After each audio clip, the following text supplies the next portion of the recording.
Assalamualaikum warahmatullahi wabarakatuh ya. Ketemu lagi dengan TV Lebaran, TV-nya orang yang butuh hiburan.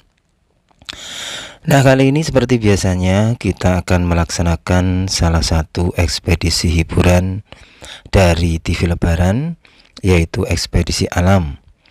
Ekspedisi ini biasanya kita lakukan di alam terbuka atau alam bebas, dengan cara mengunjungi tempat-tempat yang menarik atau tempat-tempat yang bikin terkesan bagi TV Lebaran. Dan kalau kemarin kita sudah mengekspedisi nasihat yang diam saja, yaitu pemakaman atau kuburan dari Trah Kadipaten Pakualaman, kini kita akan melanjutkan mengekspedisi langsung lokasi dari kadipatennya ya, atau keratonnya, di mana di sanalah para Pakualam pernah bertahta dari Pakualam pertama hingga sekarang yang ke-10. Kira-kira kita akan menemukan apa di sana, atau jangan-jangan kita dapat menemukan juga sebuah misteri yang belum terungkap. Oleh sebab itulah jangan pindah channel Anda, tetap di TV Lebaran. Nah, ini teman-teman, saya untuk menuju ke sana saya tetap mau melewati Keraton Yogyakarta, karena di sini saya akan memberikan informasi atau penggambaran bagi pemirsa TV Lebaran juga ya, bahwa kira-kira berapa jauh sih letak dari Keraton Yogyakarta ini menuju atau dari Pakualaman ya. Karena kan bagaimanapun juga kedua kerajaan ini atau kedua keraton ini atau kedua istana ini adalah keluarga yang sebenarnya adalah satu keluarga, tapi terpecah belah karena ulah dari penjajah.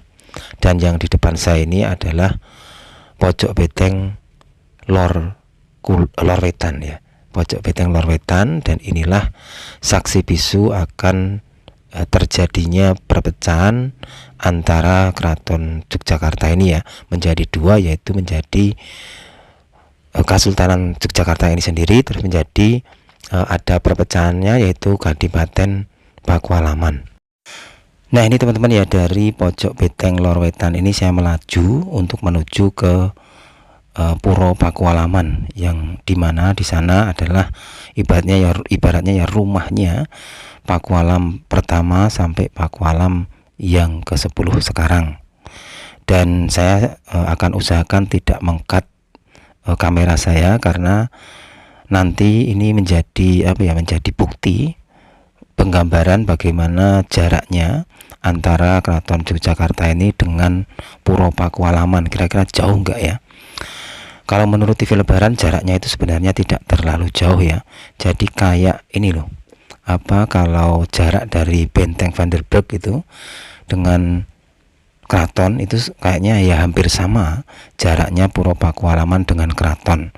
Dan ini memang menurut TV Lebaran lagi ya, bahwa memang ini taktik Belanda juga, bagaimana Keraton Yogyakarta ini dikepung atau mungkin diawasi dari berbagai pihak. Kalau dari Benteng Vanderburg itu kan diawasi langsung dari non pribumi, yaitu dari Inggris Raya ya, atau Belanda ya. Dan kalau dari sisi timur itu malah diawasi oleh pihak dari salah satu anggota keluarga keraton, yaitu dari Pakualam pertama atau saudara dari Hamengkubuwono yang kedua. Jadi itulah salah satu taktik dari Inggris Raya atau penjajah untuk mengawasi gerak-gerik Keraton Yogyakarta. Jadi biar seandainya ada perubahan atau mungkin ada perlawanan dari Keraton Yogyakarta itu dapat segera terlihat dan dapat juga teratasi ya, karena Keraton Yogyakarta ini benar-benar diawasi oleh dua pihak, yaitu dari pihak asing dan juga dari pihak keluarga keraton itu sendiri. Jadi tadi ya teman-teman, pojok beteng Lor Wetan itulah saksi bisu bagaimana pecahnya Keraton Yogyakarta ini menjadi dua. Jadi dahulu itu antara Keraton Yogyakarta dan Inggris Raya ini berseteru ya, atau bertikai ya, karena Sultan Hamengkubuwono yang kedua ini tidak patuh dengan Inggris Raya, dan akhirnya kan terjadi perang sepoi. Dan ternyata ini Pakualam yang pertama ini membantu Inggris Raya untuk menaklukkan keraton, dan sebagai balas jasa dari Inggris Raya diberikanlah ya ibaratnya tanah kamardikan lah ya, tanah merdikan, atau mungkin istana yang merdeka, yang berdaulat, bebas dari Keraton Jogja, kekuasaan Keraton Jogja. Dan yaitu berdirilah yang namanya Puro Pakualaman, atau negara yang berdaulat sendiri. Jadi Pakualaman ini tidak bisa diintervensi oleh keraton ya, karena Puro Pakualaman itu di zamannya itu adalah bentukan atau negara bentukan dari Inggris Raya. Nah ini teman-teman, kita lanjutkan lagi ekspedisi kita kali ini untuk menuju Puro Pakualaman, karena kan kemarin kita sudah mengekspedisi makam dari petinggi-petinggi atau raja-raja dari Puro Pakualaman. Jadi kita bayangkan aja ya, beliau-beliau ini rumahnya ada di sini, tapi makamnya jauh sekali, jauh di pelosok sana di Tanah Adikarto di Kulon Progo. Jadi ya itu iktibar juga ya, semewah apapun rumah, sehebat apapun jabatan, kalau sudah menemui nasihat yang diam saja, ya kita akan tinggal sendirian, kita akan jauh dari binar-binar keduniawian ya. Nah inilah teman-teman yang di depan saya ini adalah pintu gerbang dari Puro Pakualaman. Ini juga sebuah istana ya, sama seperti Keraton Jogja.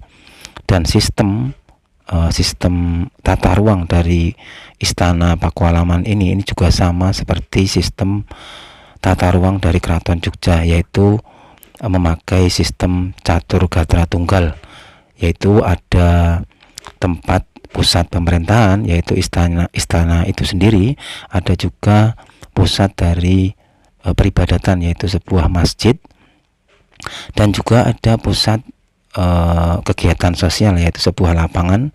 Di lapangan ini yang saya buat parkir ini ya, di lapangannya juga ada pusat ini perekonomian, itu ada sebuah pasar, tapi kok kayaknya lokasi pasarnya itu ada di sisi timur ya. Nah kalau kita lihat sih memang bentuk-bentuk dari tata ruang ini tidak seluas atau tidak semegah dari Keraton Jogja ya. Nah ini teman-teman, saya akan menuju ke salah satu titik pusat peribadatan dari Puro Pakualaman, yaitu sebuah masjid ya. Karena bagaimanapun juga Puro Pakualaman ini adalah pecahan dari Kesultanan Yogyakarta, dan diketahui juga kan bahwa Kesultanan Yogyakarta ini adalah terusan juga dari kerajaan Mataram Islam ya. Tentu saja Puro Pakualaman ini juga istana atau kerajaan yang bercorak Islam ya. Nah ini teman-teman, di sini juga ada sebuah beduk ya. Beduk ini ada gunanya adalah untuk memanggil orang untuk datang ke masjid untuk menunaikan sholat 5 waktu ya, karena kan dahulu kala belum ada speaker ya, belum ada ya, mungkin amplifier ya, belum ada speaker yang sekarang sudah banyak sekali berbagai merek dan bagus-bagus ya. Kalau dulu masih manual ya, pakai beduk ditabuh begitu ya, terus orang-orang pada datang.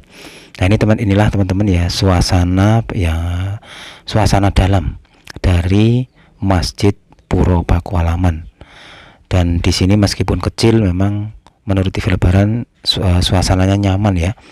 Dan saya lihat juga bahan-bahan bangunannya ini memang juga termasuk bahan-bahan pilihan ya. Kalau dilihat dari kayu-kayunya ini memang kayu-kayu pilihan ya, kayu-kayu yang ya ibaratnya kayu-kayu yang berkualitas ya. Ya maklum saja kan namanya juga ini masjid, bukan masjid sembarangan ya, tapi ini adalah masjid dari keluarga kerajaan ya. Dan perlu pemirsa TV Lebaran ketahui juga ya, bahwa sama lokasi dari masjid ini berada di perkampungan yang bernama Kauman ya. Jadi sama persis seperti yang ada di Keraton Jogja. Terus sama juga seperti yang berada di Kerajaan Blarat, itu juga namanya Kauman. Sama juga seperti yang berada di Bambang Lipuro, turunnya Keraton Lintang Johar Mataram. Di sana kan ada situs Migit ya, situs yang konon situs ini adalah terdapat sebuah batuan-batuan yang konon mau dijadikan masjid atau bahan-bahan untuk dijadikan masjid gede atau masjid agung Mataram di masa lalu.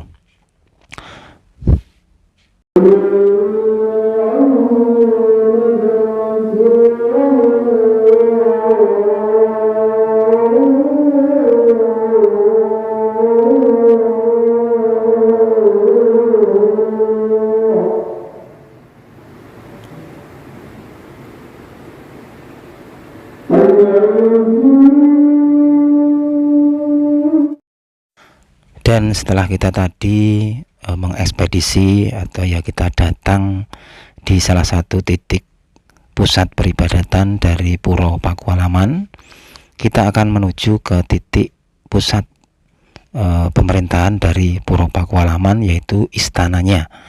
Nah ini teman-teman, lokasi dari masjidnya itu ya kayak sama juga seperti Keraton Jogja, yaitu berada di sisi barat dari alun-alun ya, atau lapangan. Jadi yang di sisi kanan saya ini adalah alun-alunnya atau lapangannya dari Puro Pakualaman. Tapi kalau dilihat sih memang lapangan ini lapangan yang kecil ya, kayak seperti lapangan bola yang berada di kampung-kampung ya. Jadi memang tidak sebesar alun-alun utara atau alun-alun yang dimiliki Keraton Yogyakarta. Nah ini teman-teman, saya akan masuk ke lokasi inti, yaitu titik pusat pemerintahan dari Puro Pakualaman, yaitu istananya. Ini adalah pintu gerbangnya ya, begitu besar juga. Dan ini Puro Pakualaman ini juga dikelilingi tembok cempuri ya, atau tembok-tembok dalam dari komplek istana ini. Dan di sini pun terdapat tulisan apa yang menunjukkan Pakualaman ke-10. Jadi sekarang dipimpin oleh Pakualam yang ke-10. Museumnya enggak? Museumnya ada, tapi hari Minggu bukan libur. Oh libur tuh Pak? Oh. Jadi nek orang biasa nggak boleh masuk sini? Untuk sementara belum, besok Senin aja. Oh. Tapi besok Senin boleh masuk sini Pak? Coba nanti ke sekretariat besok Senin. Oh. Jadi nggak boleh masuk Pak? Belum pas. Oh. Benar Pak ya? Iya, enggak. Senin bisa ya Pak sini masuk? Oh. Waduh, ternyata kalau hari Minggu itu museum dari Puro Pakualaman atau istana Pakualaman ini ditutup ya. Jadi kita terpaksa harus datang nanti di lain hari ya, tidak di hari Minggu. Ya ini teman-teman, meskipun tutup ya saya akan usahakan untuk meliput juga. Saya akan mencoba untuk berkeliling mengelilingi komplek dari istana Puro Pakualaman ini.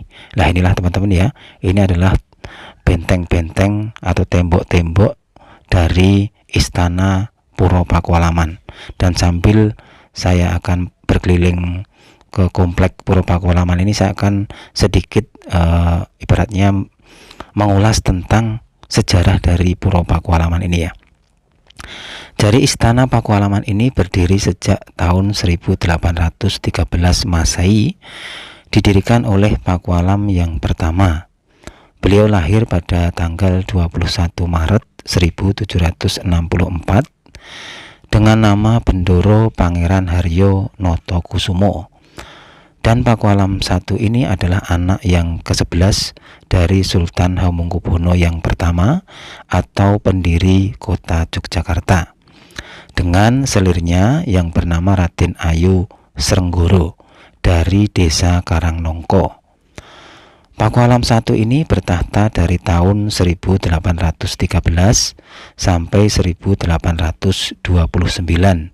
Dan perlu pemirsa TV Lebaran ketahui ya, bahwa berdirinya Istana Kadipaten Pakualaman ini adalah salah satu hasil dari kekalahan Keraton Jogja dalam Perang Sepoi pada tahun 1812. di mana pada perang tersebut Pangeran Notokusumo membantu Inggris untuk menaklukkan Keraton Jogja yang saat itu dipimpin oleh Sultan Hamengkubuwono yang kedua. Atas jasanya itu, Pangeran Notokusumo atau Pakualam yang pertama diberi hadiah daerah Merdikan berupa negara yang berdaulat di bawah Kerajaan Inggris Raya. Salah satu lokasi tanah Mardikan itu adalah yang sekarang ini dibangun Istana Kadipaten Puro Pakualaman dan beberapa tanah Adikarto di Kulon Progo seperti tanah lokasi dibangunnya Bandara Nia dan makam Girigondo yang sebelumnya pernah kita datangi atau pernah kita ekspedisi. Nah, inilah teman-teman, saya masih mengitari komplek dari Puro Pakualaman ya. Dan ini kalau menurut TV Lebaran sih memang tidak sebesar Keraton Jogja ya, tapi ya tetap mewah ya.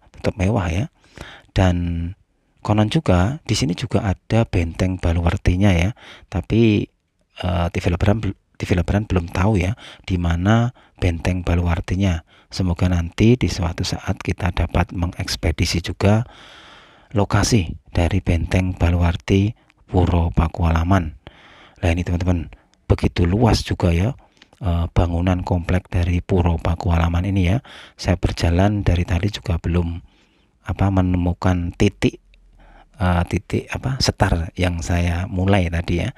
Karena bagaimanapun juga kan kalau berkeliling itu nanti kita akan ketemu lagi dengan titik setarnya ya.